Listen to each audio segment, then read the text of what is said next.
সমস্ত মানুষকেই প্রথম প্রকারের হেদায়েত আল্লাহ করেন কিনা? করেন। তারপরে প্রথম প্রকারের হেদায়েত পাওয়ার পরে জান্নাতে যাওয়ার পথ চিনার পরে, জানার পরে, বুঝার পরেও বেশিরভাগ মানুষ দুনিয়ার তুচ্ছ স্বার্থের লোভে সেই পথই হয় না। পথটা চিনার পরে, জানার পরে, বুঝার পরেও দুনিয়ার বেশিরভাগ মানুষ ওই পথে চলতে রাজি হয় না। যেমন ধরেন হাদিস শরীফে রাসূল করিম সাল্লাল্লাহু আলাইহি ওয়াসাল্লাম বলেছেন, আস-সালাতু মিফতাহুল জান্নাহ, নামাজ বেহেশতের চাবি। নামাজ বেহেশতের চাবি। এরপরেও বর্তমান সমাজের বেশিরভাগ মুসলমান নামাজ পড়ে না, বেহেশতের চাবি চিনে না, না চিনা সত্ত্বেও নেয় না। এই যে দেন কথাটা বুঝেন, নামাজ বেহেশতের চাবি, জানে যে এই নামাজ হবে বেহেশতের তালা খোলার চাবি।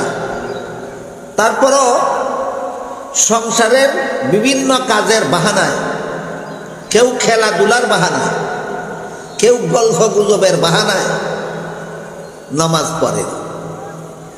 বলেন তো, সংসারের যত কাজের বাহানায় নামাজ ছাড়ল, দোকানদারির বাহানায় নামাজ ছাড়ল, গৃহস্থীর বাহানায় নামাজ ছাড়ল, চাকুরির বাহানায় নামাজ ছাড়ল, খেলাধুলার বাহানায় নামাজ ছাড়ল, গল্প গুজবের বাহানায় নামাজ ছাড়ল।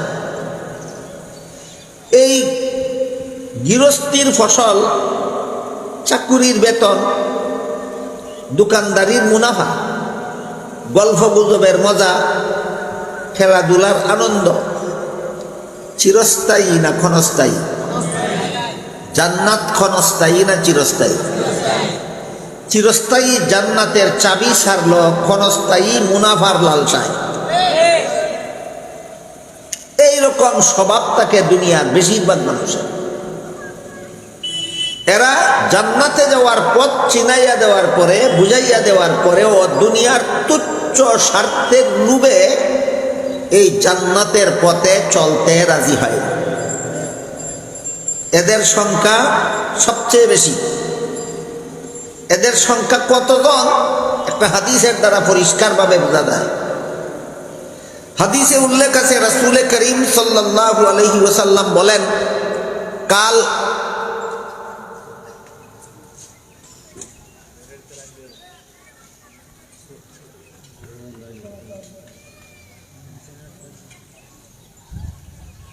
আমার বইয়াতে বেড়ায় সিলেট মুগা দৌড়ে,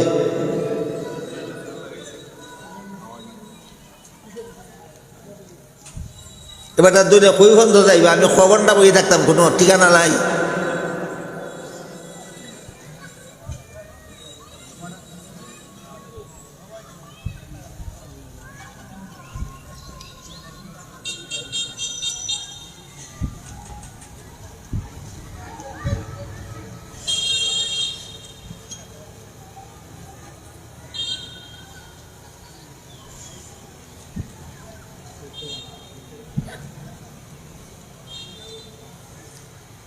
জীবন ধরল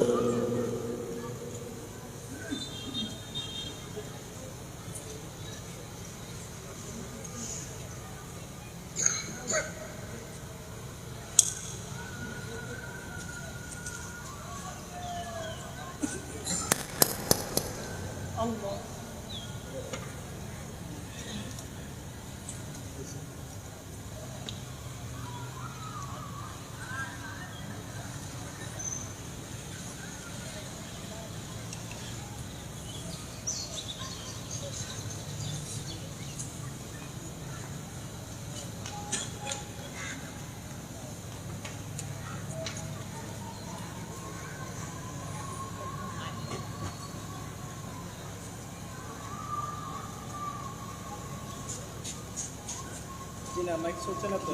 ঠিক আছে তুমি কান গেছি।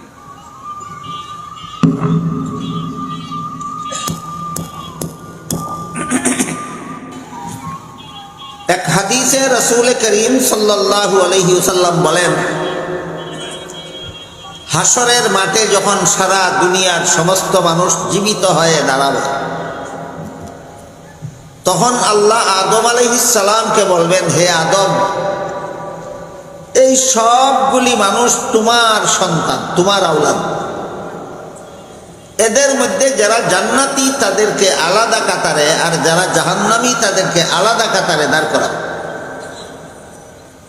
আদম আলাইহিস সালাম তখন আল্লাহর কাছে জানতে চাইবেন, কতজনের মধ্যে কতজনকে জান্নাতীদের কাতারে আর কতজনকে জাহান্নামীদের কাতারে দাঁড় করা। আল্লাহ বলবেন, তোমার সমস্ত সন্তানদের মধ্যে গড়ে প্রতি হাজারের একজনকে জান্নাতীদের কাতারে আর 999 জনকে জাহান্নামীদের কাতারে দাঁড় করা। হাদিসটা বুঝে থাকলে বলুন তো, সমস্ত আদম সন্তানদের মধ্যে হাসরের বিচারে কতজনের কতজন জান্নাতি হবে? হাজারের একজন। কতজনের কতজন জান্নাতি হবে? হাজারের একজন। আর কতজন জাহান্নামী হবে? 999। হিসাব পাওয়া গেল। আল্লাহ জান্নাতে যাওয়ার পথ দেখাইয়া দিলে হাজারের মধ্যে একজন সেই পথে চলতে চায়, 999 জন দুনিয়ার তুচ্ছ স্বার্থের লোভে জান্নাতের পথে চলতে চায় না। একটা পার্সেন্টেজ পাওয়া গেল কিনা? যারা জান্নাতে যাওয়ার পথ চিনার পরে, বুঝার পরে সেই পথে চলতে চায়, আল্লাহ নিজের কুদরতি হাতে এদের হাত ধরে জান্নাত পর্যন্ত পৌঁছাইয়া যাবে। এটা হলো দ্বিতীয় প্রকারের হেদায়েত।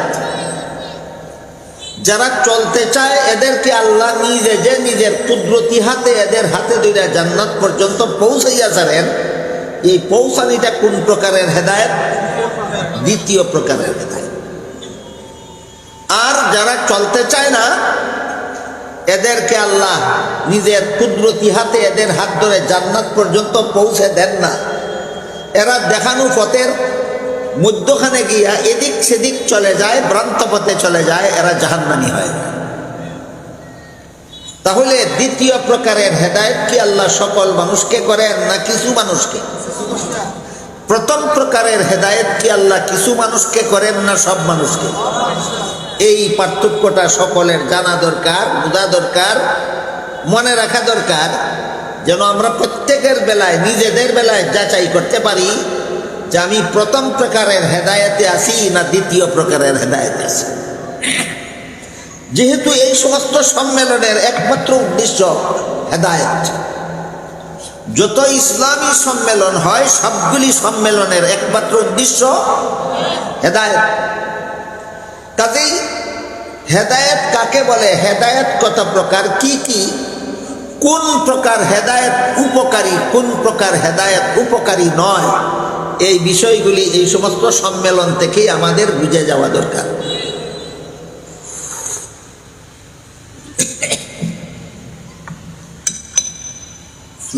চিনির সামনে লবণ মিশাই আলু হয়েছে, খিচুড়ি বানাইছে।